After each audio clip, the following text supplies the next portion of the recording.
Assalamualaikum warahmatullahi wabarakatuh. Kita bertemu di pertemuan terakhir untuk pertemuan terakhir di semester ini untuk mata kuliah pengantar ekonomi Korea di pertemuan ke-15, yaitu kita akan membicarakan tentang sistem ekonomi gitu kan. Mungkin materi ini sudah pernah kalian dapat waktu kalian SMA ya, jadi kayak mungkin sedikit review, sedikit itu aja review. Kita akan ngebahas apa sih sistem ekonomi itu, lalu apa aja sih jenisnya gitu kan. Nah, oke. Jadi sistem ekonomi bisa dibaca ya. Jadi intinya adalah sistem ekonomi itu adalah sekelompok atau sekelompok komponen atau unsur yang terdiri dari unit-unit dan agen ekonomi. Jadi ada unitnya, ada namanya ekonomi, ada agen ekonomi, dan juga ada namanya institusi atau lembaga ekonomi yang tujuannya mereka berhubungan dan berinteraksi yang sampai tingkat tertentu hingga akhirnya saling menopang dan saling mempengaruhi gitu kan. Jadi intinya memang ke semuanya itu. Nah, unit ekonominya itu. Nah, jadi ada 3 ya, unit, agen, sama institusi. Nah, jadi tiga-tiganya itu akan saling berinteraksi dan hingga akhirnya saling menopang satu sama lain membentuk suatu sistem. Unit itu siapa sih? Unit itu apa sih? Yang dibilang itu adalah baik perseorangan, individu, kelompok, organisasi, instansi, pemerintah, swasta. Itu namanya unit. Lalu agen ekonomi itu siapa? Kalian sebagai konsumen, sebagai pekerja, pengusaha, investor, itu namanya agen ekonomi ya gitu kan. Lalu yang disebut institusi itu siapa? Institusi ekonomi itu apa? Kalau kalian pengusaha, kalian punya bangunan, kalian punya namanya adalah hak milik, itu namanya institusi ekonomi ya kan. Pemerintah itu mereka dapat pajak, itu juga adalah institusi ekonomi. Pemerintah institusi ekonomi. Uang, motivasi itu masuk kategori institusi ekonomi. Jadi bukan sekedar lembaga ya. Jadi apa sih hal yang mempengaruhi di situ. Nah, jadi ini harus saling berkoordinasi di situ semuanya gitu kan. Nah, secara umum sistem ekonomi itu ada 6 tipe ya kan. Tradisional, komando, sistem ekonomi pasar, sosialis, kapitalis, sama yang campuran. Kita akan bahas satu-satu. Nah, ekonomi tradisional apa sih? Nah, bisa dilihat lah. Jadi yang dibilang ekonomi tradisional itu adalah sistemnya masih sederhana. Simple, istilah kata tuh kalau kita ingat tuh, jadi dia tuh paling yang kayak masih sistem barter, itu kan kayak gitu. Jadi karena kegiatan ekonominya terbatas, orangnya masih dikit terbatas sehingga mereka saling mengenal, jadi sangat kekeluargaan kan ya. Dan udah gitu skalanya juga kecil, jadi paling kebutuhannya tuh cuma sekadar memenuhi kebutuhan 1 atau 2 rumah tangga aja gitu kan. Terus biasanya nah itu mereka lo kadang kalau pakai sistemnya apa tuh barter, jadi kalaupun ada jual beli tuh nilai nominalnya tuh nggak gede.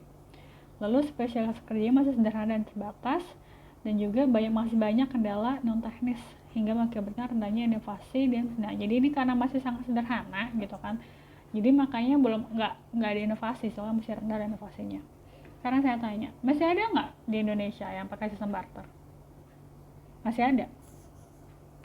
Kalian jangan mikir di kota, di desa masih ada, di daerah-daerah itu masih ada pakai sistem barter. Salah satunya yang saya tahu ada desa di NTB, itu saya lupa nama desanya apa, dia masih pakai sistem barter. Jadi ya udah jalan, misalnya dia berkebun punya kebun singkong. Kan kalau di NTB itu kan mereka ada yang sebagian nelayan kan, jadi tukeran singkong, nyari yang mau tuker, dia mau dapat ikan, berarti mau nggak nih yang punya ikan tukeran sama singkongnya dia, atau bukan apa dia punya sayuran apa gitu, masih ada ya.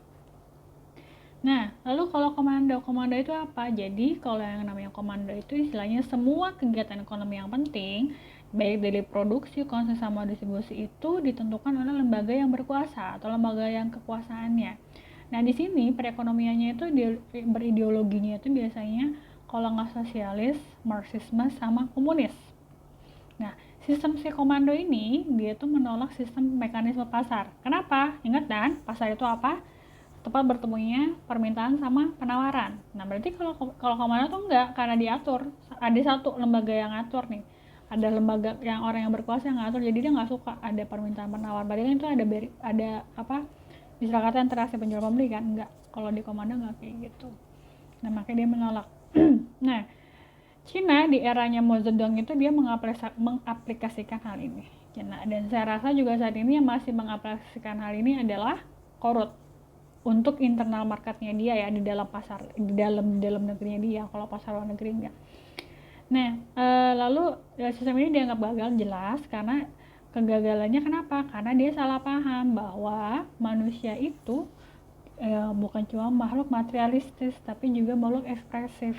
Nah itu jadi makanya Islam jadi gagal karena orang ngerasa terlalu dibatasi kebebasan individualnya, ya kan, kebebasan berekspresinya, akhirnya sistem ini gagal.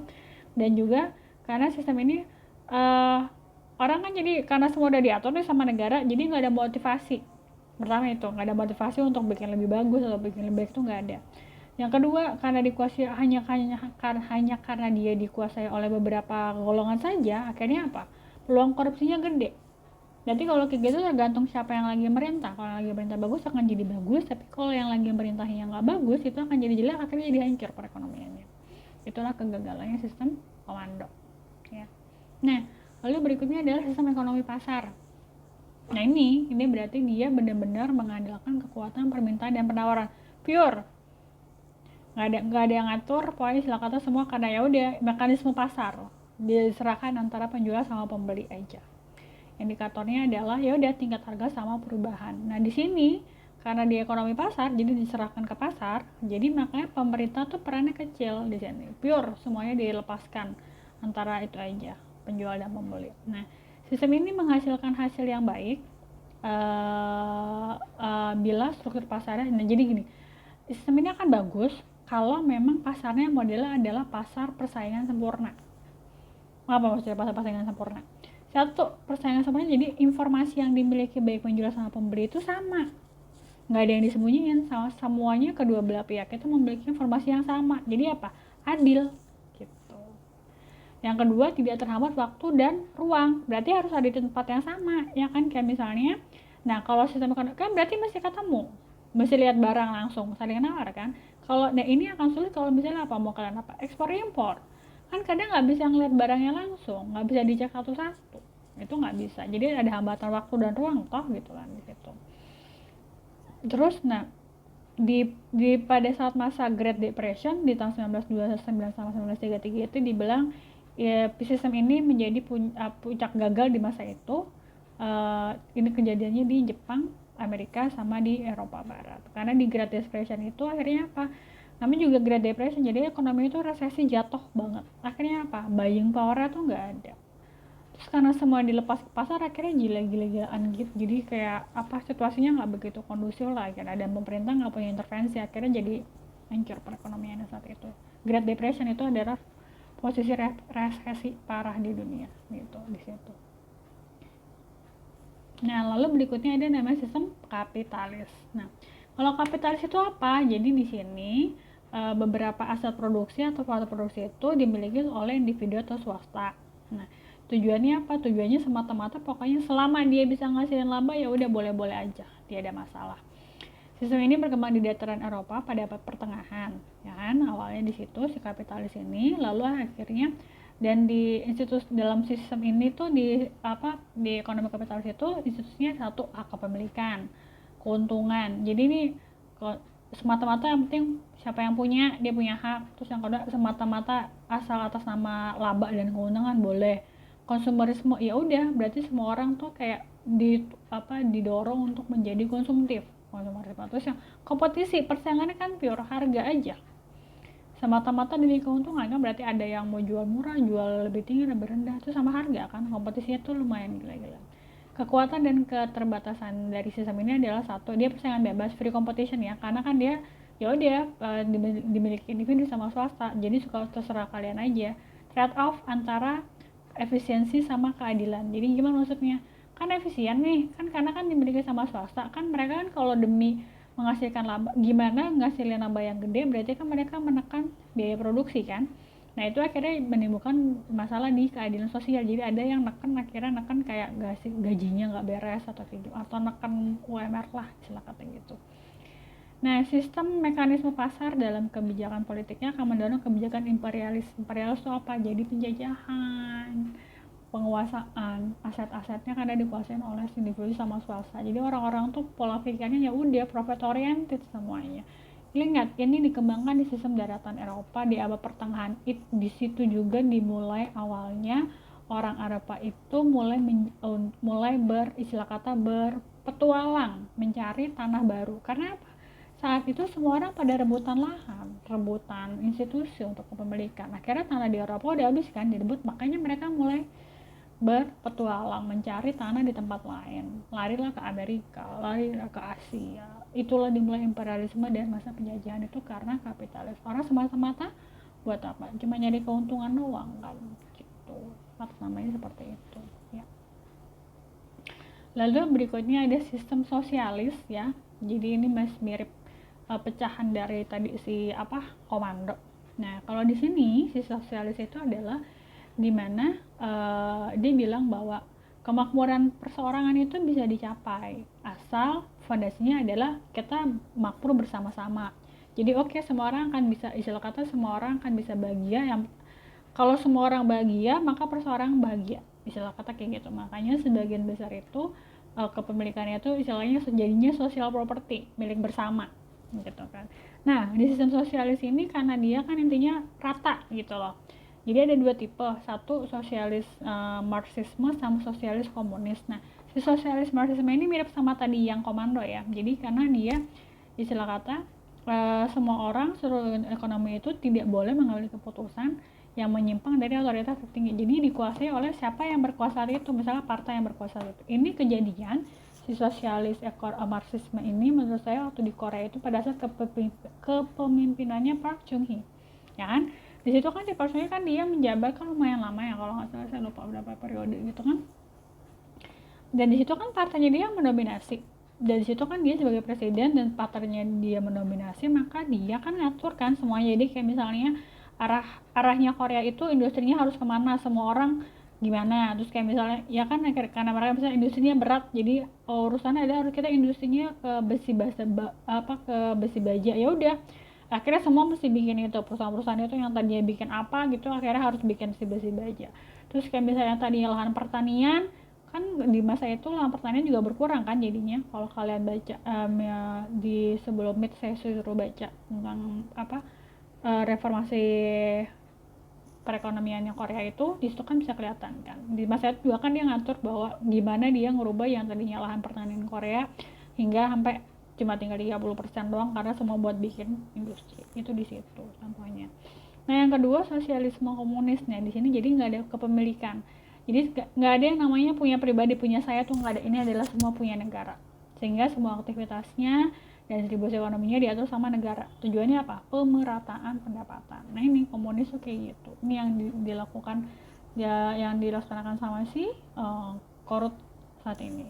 Setahu saya Vietnam juga kayaknya juga komunis. Cuma saya nggak baca itu sistem seperti apa. Jadi ya udah, semua diatur sama negara kan, pure.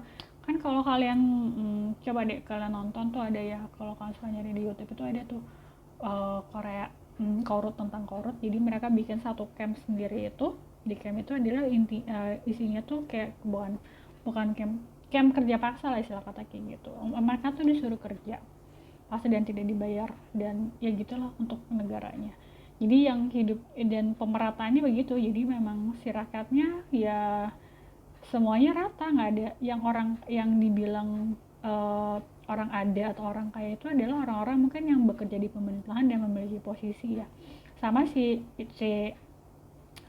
presidennya sendiri, Kim Jong Il itu sendiri, Kim Jong Un-nya itu sendiri kan, kalau kalian tahu kan, jadi salah dia tuh punya koleksi mobil mewah. Terus dia kan suka kemewahan, dia suka koleksi mobil mewah, lalu dia juga import minuman keras yang branded item gitu, itu juga di situ.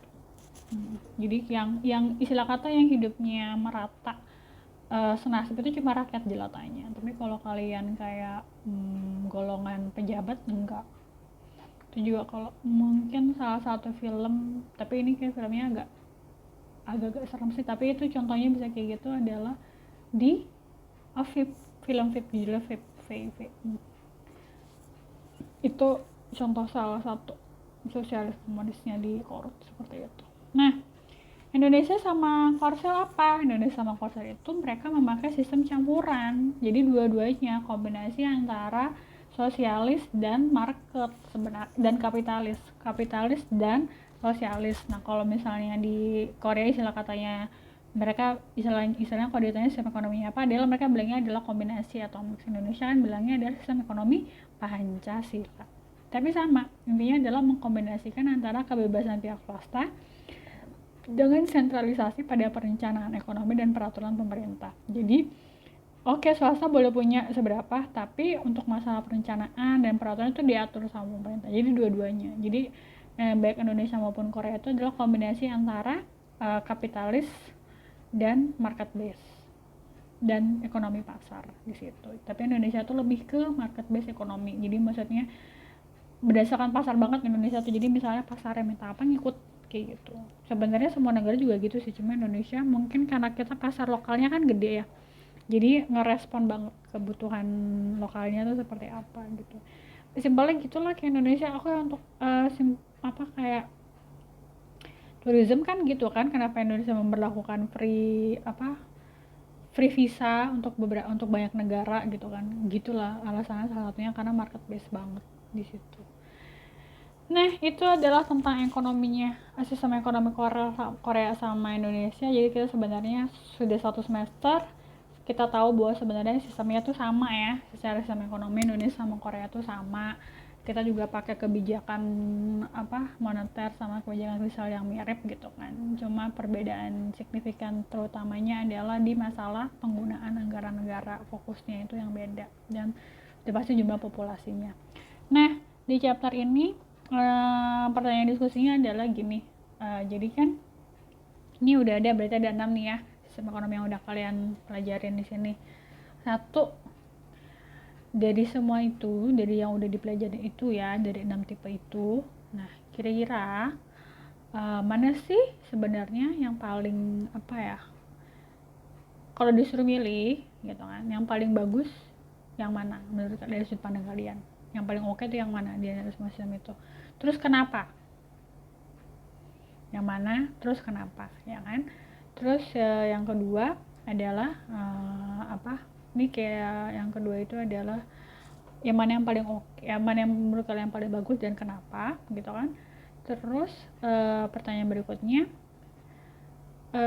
kita sudah belajar sistem ekonomi Korea seperti apa, Indonesia seperti apa, kebijakannya seperti apa, lalu reformasi ekonomi juga seperti apa. Nah apa sih PR-nya buat Indonesia biar bisa istilah kata bisa sejajar secara ekonomi sama Korea gitu. Jadi 2 ya pertanyaan diskusinya di pertemuan terakhir kita kali ini. 1, di antara 6 sistem ekonomi itu mana yang paling oke menurut kalian dan kenapa gitu kan. Yang kedua ya kan, Indonesia sama Korea ternyata kan secara ekonomi itu sama, mirip gitu kan. Terus apa yang harus dilakukan Indonesia untuk bisa berdiri sejajar secara ekonomi sama Korea? Oke, silakan ditulis di forum diskusinya gitu kan. Terima kasih, semoga 1 semester ini bermanfaat gitu kan, dan ujiannya dan UAS-nya lancar, juga makalahnya juga bagus.